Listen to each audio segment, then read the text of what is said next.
ஒருத்தன் சம்பாதிக்கிறதுனுடைய முதல் நோக்கம், நீ ஆபீஸ்ல வேலை செய்ய, சொந்தமா கடை வச்சிரு, என்னமா நீ மேனேஜர் ஆயிரு அல்லது கூலியாள் ஆயிரு, முதல் நோக்கம் சம்பாதிப்பதற்கு உங்கள் குழந்தைகளுக்கு நீங்கள் சொல்லிக் கொடுங்கள். அடித்து சொல்லுகிறேன், கோடி ரூபாய் இல்லாவிட்டாலும் கூட ஒரு கோடீஸ்வரன் என்ன வாழ்க்கை வாழ்றான்னு அல்ல அந்த பிள்ளைக்கு தருவோம்.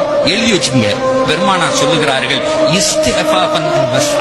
நான் சம்பாதிக்கிறது கூலி வேலையாக இருந்தாலும் யார்கிட்டையும் கையேறக்கூடாது, உன்கிட்ட மட்டும்தான்.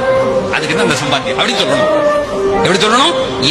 என் மரணம் வரை நான் பெற்ற பிள்ளையிடத்தில் கூட எனக்கு இது வேணும் கேட்க கூடாது, நீ தண்டா போதும்.